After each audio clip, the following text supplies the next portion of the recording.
Hello YouTube, VAE313 here. I've been taking a student through my slasher course, and the slasher course is a knife fighting course that consists of 10 separate lessons, each lesson consisting of at least 4 hours of instruction. So you have a lot of instruction to this course. It's a very complete knife fighting course.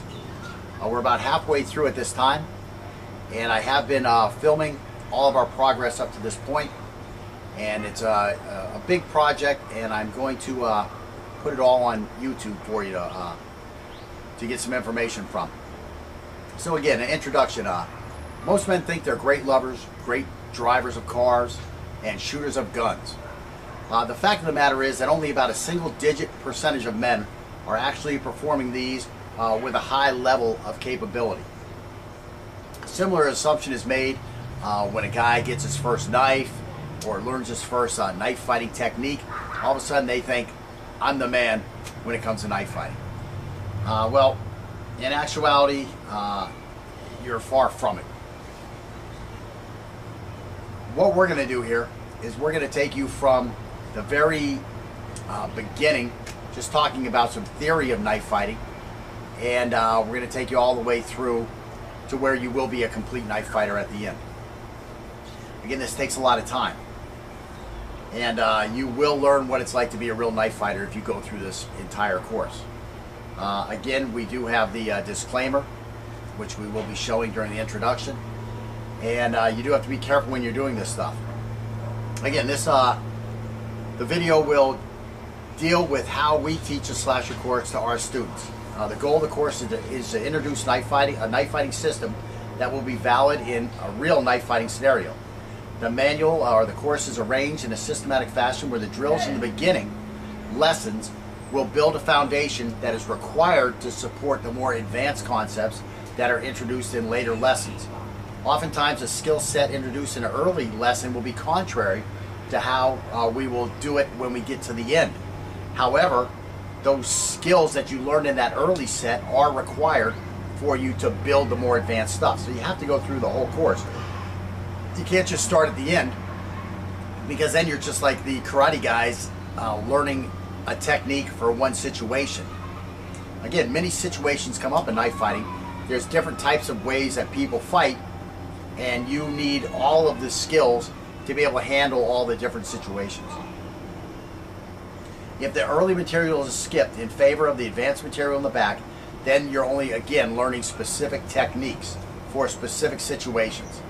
In the real world, there's no such thing as a specific attack, and training for that is going to leave you grossly unprepared for other situations that will probably occur during a real attack. Again, you can't say that this guy's going to attack in this specific fashion and then just train for that specific fashion. That's ludicrous to think that, okay, I'm going to learn this one here, how to defend that attack, and I'm going to learn to defend this attack here, where the guy's coming like this, you know, and now I've got those two attacks down, I'm ready to go. Well, I mean, what about when he comes with something like this? You know, what are you going to do? Because that's what he's going to do. He's not going to attack with one angle at a time and then just stand there for you to crucify him or to dissect him while he then stands still. The fight is going to continue. You need a lot more than just a technique to knife fight. It's just all there is to it. So let's see. Instead, we're going to teach a complete system, and during the 10 lessons, we'll build a foundation based on core fundamentals. We'll be exploring concepts that will allow students to deploy individualized solutions to any situation in which a knife is used in close quarters combat. Each fundamental taught will be viable in every deployment, and each concept taught can be modified to capitalize on the user's strengths. While we will be doing some specific drills and techniques in each lesson in order to introduce fundamentals and concepts, by lesson 7 we'll be working on more free fighting scenarios where the only important thing is that the fundamentals and concepts are used effectively in our defense or attack. There's no specific way to do it. You're going to do what you're comfortable with and with what you do well, and because I'm going to fill your tool bag up with all these different concepts and fundamentals, you're going to be able to use the one which you can employ most effectively. With other knife fighting systems, they appear to work nicely, but it's usually because the defender already knows what the attacker will do, and both are following a script that allows the defender to be successful. In these styles, the attacker is following a script where he will fully commit to one specific technique, and then he will stand there as he's carved up by the defender. The defender, who is also following a script, doesn't have to worry about unknown attacks or multiple slashes and thrusts or counters. And thus, a huge problem occurs when someone from one of these systems is attacked in an aggressive and continuous manner by someone not following a script. Those techniques will fail miserably against realistic attacks because they teach specific scripts rather than fundamentals and concepts that can be applied to any variation of knife attacks. Again, where our system is different is that it allows the practitioner to be ready for any attack. Our students will have a deployable defense if the attack is an uncommitted dueler, throwing one slash or thrust at a time, or a drug-induced jailhouse shanker whose technique resembles a sewing machine on steroids, attached to the front of a runaway truck. Our system is what is needed when the threat in front of us is wielding a knife or is a physically superior person with a knife, and a knife is the only weapon we have. So again, it's going to work if the guy has a knife in front of us, or if he's just a superior physically person and he's going to attack us and we have a knife. So we're going to look at that also. We're going to look at using the knife against the guy who doesn't have a knife. We're going to look at when we don't have a knife versus a knife, and of course we're going to look at the knife on knife, and we're going to look at that in two different ways. You know, we're going to look at it in a knife fight fashion, and we're also going to look at it in a self-defense fashion. And furthermore, we're going to look at it where a self-defense situation can start to look more like a knife fight, even though you're just performing self-defense.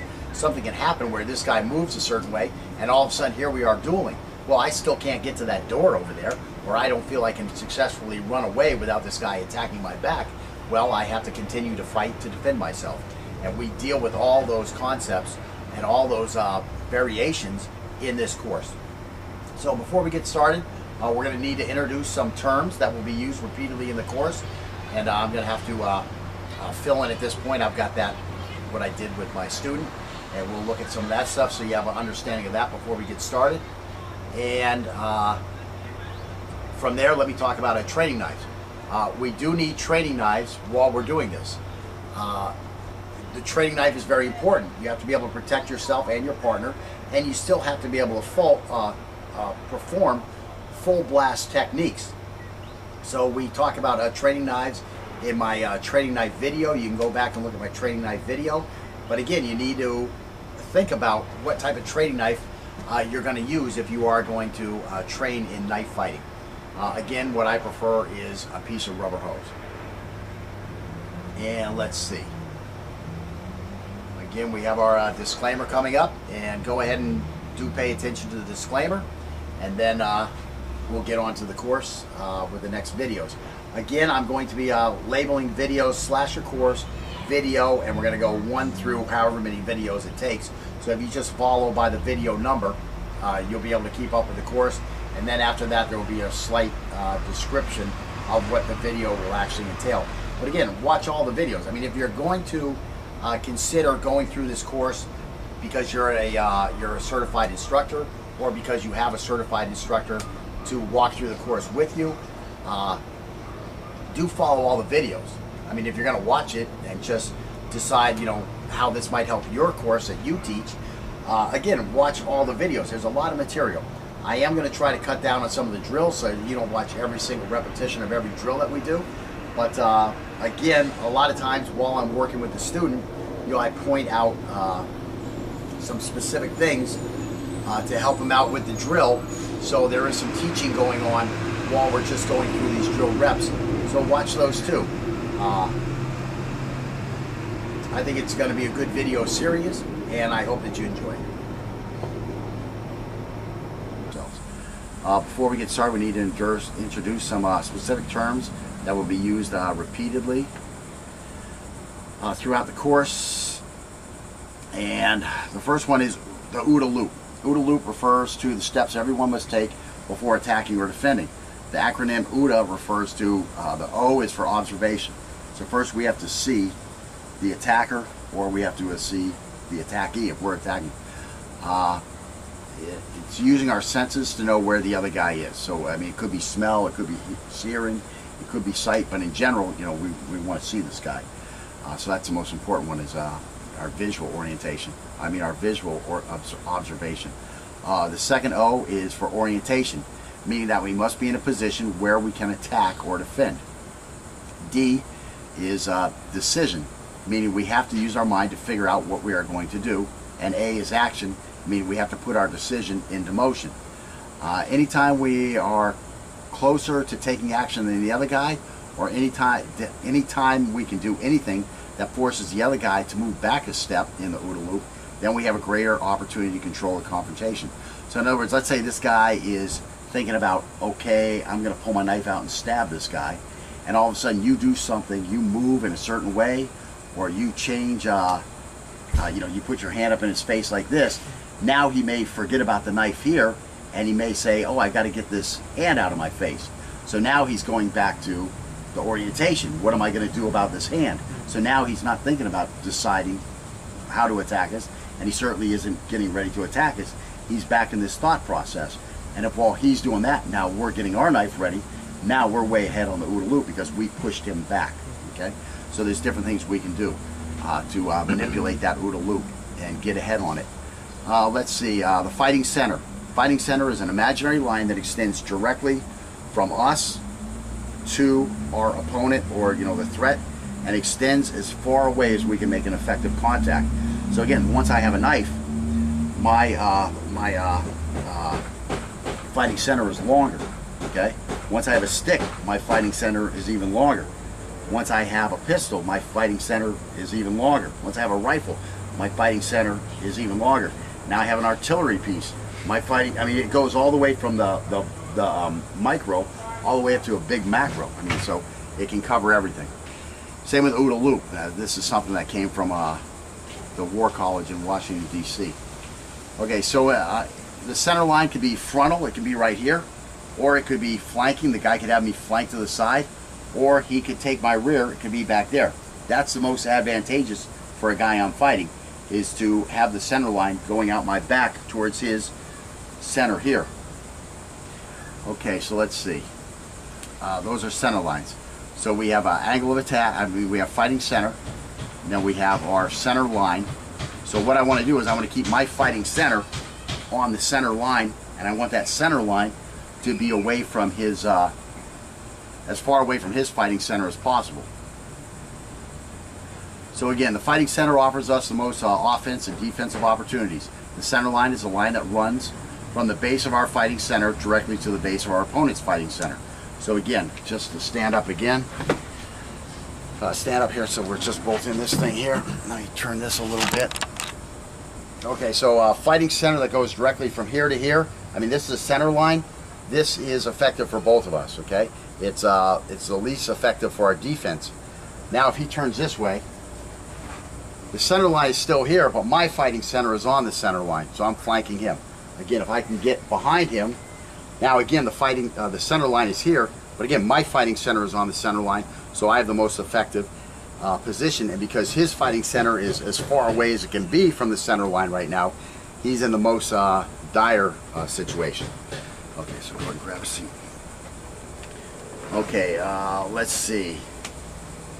So again, that's what we're going to be trying to do in this course, is we are going to try to use all the movement possible to get our fighting center on a center line that is as far away as possible from our opponent or the threat's fighting center. That's important to note. Again, also during the course, you may have something that you say, wow, this works really good and he didn't go over it. Well, unfortunately, I'm one person with one life, and I might have missed some good stuff out there. That's completely possible. But add that to your system. Bring that into your system then. Put a video on YouTube and show somebody else. But in general, I think that this is going to do quite well, and I think you're going to be happy if you go through this. No matter how skilled you are, I think you're going to be happy with this lesson. It's especially good if you were a Chinese knife fighter and you want to add something to your system, and you're already expert with the Chinese, with a reverse grip. I think even though you're an expert, you'll still get a lot from this course. So whether you're an expert or not, I think you'll still get a lot from this course. Of course, for most of you, you'll get done with it, and it will look like I did cover everything. that's basically it. One other thing I want to mention is during the course, even though you'll see as we go through the course that I am teaching a specific way of gripping the weapon, and I'm kind of teaching an unorthodox method of handling the knife, we will do a lot of everything. So in other words, to defend other types of attacks, to get you ready for all kinds of attacks, you are going to have to use a reverse grip in this knife course, both with a knife side forward and a knife side rear, and also same with the right hand and left hand. You're going to have to fight with both hands, and also with the knife in a forward, more orthodox grip, you're going to have to do that with a knife hand forward. Knife side forward, knife side back, and you're going to have to do that right and left-handed. So nothing's going to be left out. It's just going to be how deep we go into those other styles. That's where I'm definitely going to be leaving something out. We're not going to go into the reverse grip real heavy. And pretty much that's it. So now we're ready to start working on the course itself, and hopefully you'll enjoy that. Little disclaimer. Okay, warning. The techniques and drills depicted in this class are extremely dangerous. It is not the intent of me or YouTube or anybody else associated with this video to encourage you to attempt any of these techniques or drills without proper professional supervision and training. Attempting to do so can result in severe injury or death. Do not attempt any of these techniques or drills without the supervision of a certified instructor. So again, I disclaim any liability from any damage or injuries of any type that you get or any other user of the information in this video may encounter from the use of said information. This video is presented for academic study only. All right, so let's see. Again, make sure you're in good shape. Make sure you've had a checkup, that you're ready to do some physical activity, and make sure that you know how to do this stuff, or you do it with somebody who does know how to do it. That's the big thing. Okay, so let's see. The lessons in this course describe several situations where we would employ armed or unarmed self-defense. However, the methods of self-defense we describe may not be legal everywhere we go. It is important that you consider the legality of these methods in the place you are at.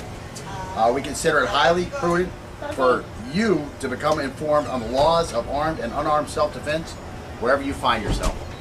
Entire course. Again, we do have the disclaimer, which we will be showing during the introduction, and you do have to be careful when you're doing this stuff.